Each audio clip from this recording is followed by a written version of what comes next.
Bagaimana kalau orang dari keluarga mengadakan tahlilan? Ya antum berusaha untuk menasihati. Karena tanya kepada mereka, dalilnya ada atau tidak tahlilan itu?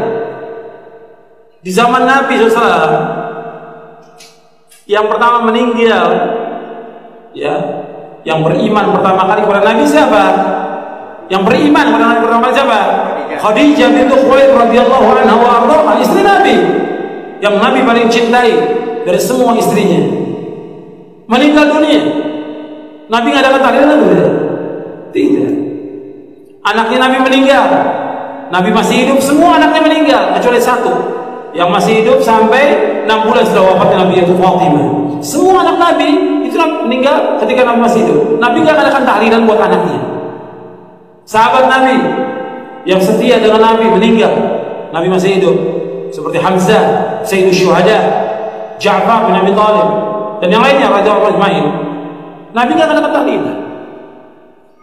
Maka dalilnya mana?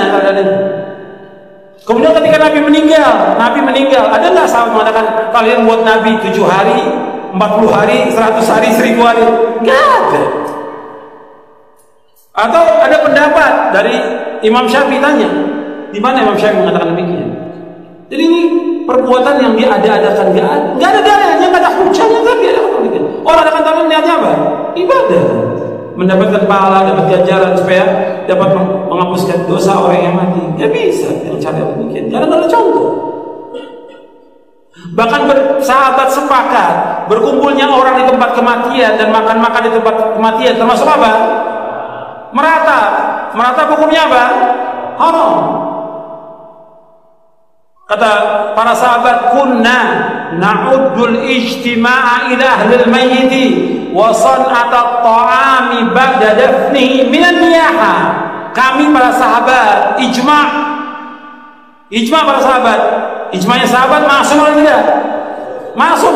Kami ijma' para sahabat berkumpul-kumpul di tempat kematian dan makan-makan termasuk meratap. Meratap hukumnya haram.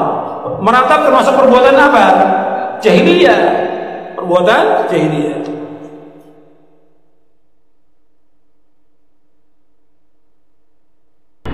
Saya pernah ketemu salah seorang Wahabi yang meyakini bahwa tahlilan orang mati itu bid'ah. Dia bilang sama saya, Pak Barak, mana dalilnya kalau Rasulullah itu ditahlili?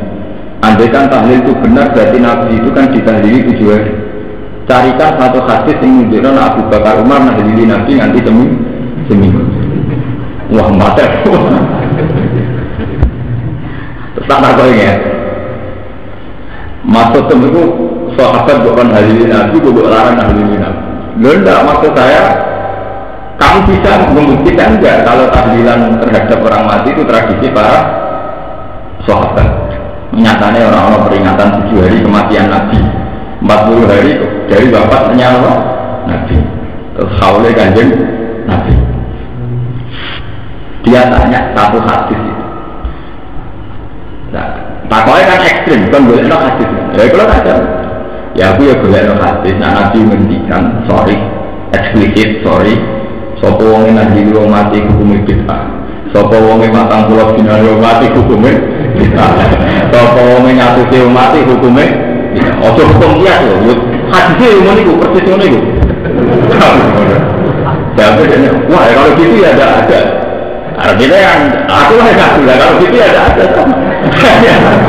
Artinya kemungkinannya kan saya sama Anda sama-sama bodoh.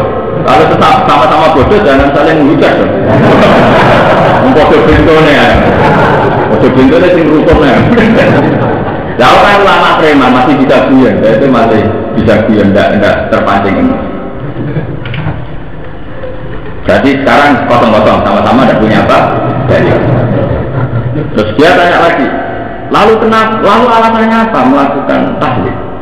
Wong wis mate, nomor kok ditahlili? Padahal itu tidak ada hadis. Lalu tak kok, lalu kenapa ada protes? Wong protes model itu ya orang hadis. Apa Nabi tahu jawab? Nah ono fenomena ini protesan. Aku golek no hadis, Nabi jawab, nah ono fenomena nabi mati protes. Wah ya ada ya berarti kosong-kosong lagi. Jadi nanti Ya memang nggak sama-sama ada yang kepengen rutin tahlilan berkegiatan di bagi joget yang ngomong dan tahlilan gitu. Ya daripada ya sudah saya katakan. Saya itu berkali-kali melakukan tahajud. Kalau mikir agama asal ada kalimat thayyibah itu trennya pasti benar. Karena manusia itu saat menghukumi tahlilan haram. Bukan tahlilan beda-beda gak jelas. Semua merupakan musik beda-beda gak jelas. Orang itu punya fenomena yang sama. Saya tuh sering ketemu sama orang-orang yang anti tahlilan, anti ziarah. Saat ziarah menghukumi syirik karena mencari hiburan di kuburan, boleh padangnya di kuburan. Kenapa kamu tidak lebih menghukumi syirik? Orang-orang yang datang ke niklam atau ke biskop, mereka juga ingin cari hiburan lewat nonton apa? Biskop. Mereka juga cari hiburan lewat nonton niklam. Kenapa kamu tidak berani menghukumi mereka? Wah itu kan hanya maksiat. Kok enak, sing beda-beda karena musik mau maksiat, sing beda-beda karena kalimat itu bangun musik. Kamu cek seneng, cek hobi nih, menghukumi orang yang sedang sholat. Mikir, itu sampai lainnya. Mikir, ngotot nih. Ya tapi aku ya kuih bapak. Cek hobi menghukumi orang sholat ya. Ya kan tidak adil kan? Kalau sama-sama cari hiburan di kuburan dikatakan musik. Sementara hal yang sama dari hiburan ini kelab menggone tempat maksiat atau dihukumi apa? Fasik. Ya, sebab itu harus ada kesadaran bersama. Kita ini tidak boleh ekstak diri ini. Saya sendiri tidak akan mengatakan lagi dia mati sunat gitu. Kalau sering ketemu anak cucunya Mbak Sim Azhari itu yang dulu mondoknya sama saya itu yang cucu-cucu Mbak Sim kan banyak juga yang mondok kita. Itu beliau dulu itu ya anti tahlil terhadap orang mati. Makanya kalau sampai baca provokasi ulama Wahabi, itu cara ngarang begini, sampai saya itu kan menangi polemik bin Baz. Bin Baz itu lama populernya Wahabi dulu itu kan era sekarang kan Abdul bin Abdul Aziz bin Baz. Kalau ulama Sunni populer saat itu kan Sayyid Muhammad Alawi. Kebetulan saya banyak bisa mengakses dua beliau itu karena saya banyak berteman dengan santri-santri. Saat Sayyid Muhammad Alawi itu ngarang mafahim yajibu antusohah, faham-faham yang harus diluruskan. Itu bin Baz nandingi karangan mafahimnya Sayyid Muhammad itu yang harus diluruskan. Jadi beliau ingin meluruskan mazhab Wahabi dari Wahabi ini temurun apa? Dilurus. Itu sama dengan periode Imam Ghazali. Imam Ghazali itu dulu punya karangan kitab Tahabutul Falasifah, sesatnya orang falasifah. Kelompok yang membela falasifat mengarang sesatnya orang yang menyesatkan falasifat. Jadi kalau saat ini cara kowe sesat di bisir gak begini. Ya ora baru. Itu kan hal itu kan musiman, setiap angkatan tuh ada. Bang.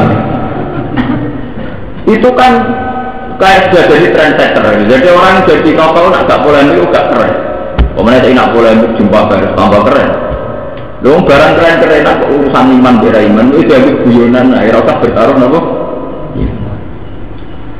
Mungkin kalau sering cerita tentang santri-santri kalau anggap saya aku nak salah, itu yo ketok nak aku yakin nak pengiran sebenarnya ada. Nah aku lagi bener yang anggap saya aku lagi soleh. Nah itu gampang, belum Islam itu beda. Coba nak bener dianggap kafir, nak bener dianggap sholatnya mesti ditompo. Itu Islam Allah kafir.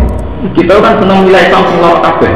Nak maksiat tawangannya kiamat, nak toat mesti ditompo. Masuk ke toat mesti ditompo. Kadang ya ikhlas, kadang kurang netepi syarat ruh. Itu jenis Islam Allah kafir.